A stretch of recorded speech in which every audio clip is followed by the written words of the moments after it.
કે આજથી 15 દિવસે તારું મરતુક છે.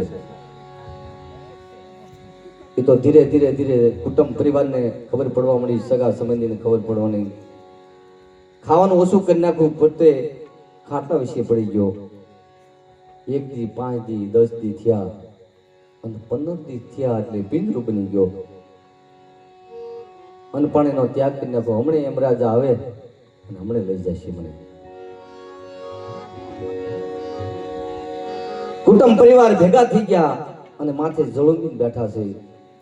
પ્રાણ જાય હમણે યમરાજ આવીને લઈ જાય. એકનાથ મહારાજ આવીને ઉભા રહે કે આ બધું ટોળું બોલે શું છે આ બધું? કે બાપુ આજથી તમે 15 દી પહેલા કીધું હતું ને, હાથ જોઈને કે મરતુક તારું છે, એટલે ભાઈ પિંજરું બની ગયા. હવે ઘડી દો ઘડી છે આજમાં કે આઘાર્યો જે મને જોવા દો જઈ. હાથેળી જોઈને કીધું કે બેટા તારું આયુષ વધી ગયું. કે હા આયુષ વધી ગયું. કેમ બાપુ? કે કોઈ એવું પ્રભુ તારી ધા પોકાર કુટુંબ પરિવારની સાંભળી ગયું એટલે તારી આયુષ વધી ગયું તારી, અને એ તારી ઘાત વહી ગઈ માથેથી. બેઠો થઈ ગયો અને આદમી ક્રેટમાં આવી ગયો. અને પછી બાપુએ કીધું કે આજથી 15 દી પહેલા તું કહેતો મને કાં? કે હા મેં એવું કીધું કે હારા મોળા વિચારો અમને આવે, તમને આવે કે ન આવે બાપુ? એવું કીધું તું મેં. હે બેટા આજ 15 દી થયા તો હારા મોળા વિચારો કેટલાક આવ્યા? કે બાપુ એક નો આવ્યો વિચાર એવો. કે નો આવ્યો? એક વિચાર નો આવ્યો. કે કાંઈ બીજું કાંઈ? કે મને એમનો જે એમના દૂતો મને બતાતા હમણે આવીને લઈ જાય, અમને લઈ જાય.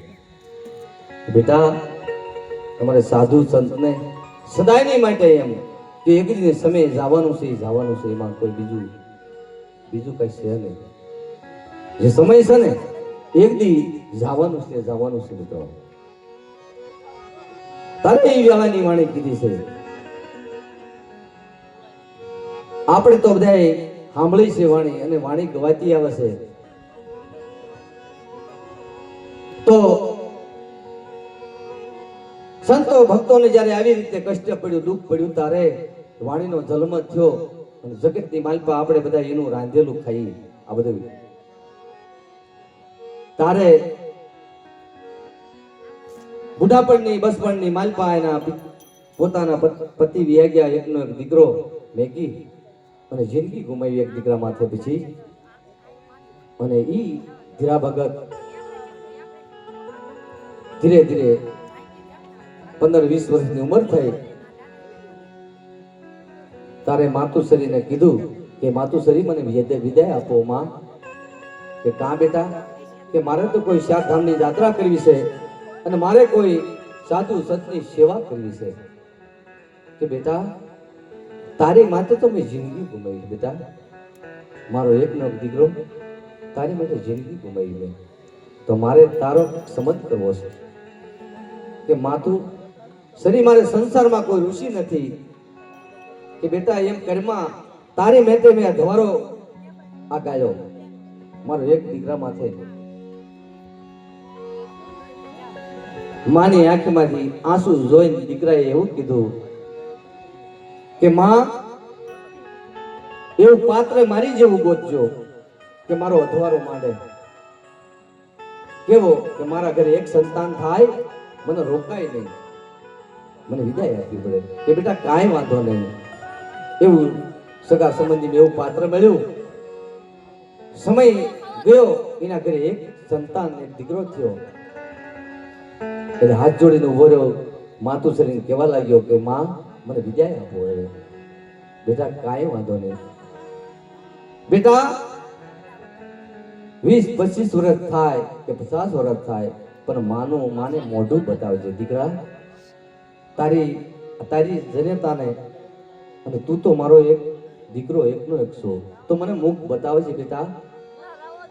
કદાચ મરણ પથારીએ હોવ, મારા પ્રાણ નહીં જાય, તારું મુખ મને બતાવજે બેટા. માં કાંઈ વાંધો નહીં. એ વિદાય લીધી. આયા 25 વર્ષના માણા વયા ગયા. સાધુ સંતની જેવી જોડે ઝંડો હાથમાં અને માતુશ્રી યાદ આવ્યા, પત્ની યાદ આવી, દીકરો યાદ આવ્યો.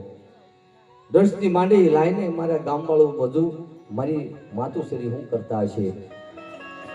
ગામના પાદર આવે કા નનામી હાની મળે હાલી આવે છે કે મારા ગામની માલપાજી કોઈક સત્ય પુરુષ સરળ પાસે આજે થયો છે, મારે જવા જરૂરી છે. ડાકોરની પાછળ પાછળ ગયા.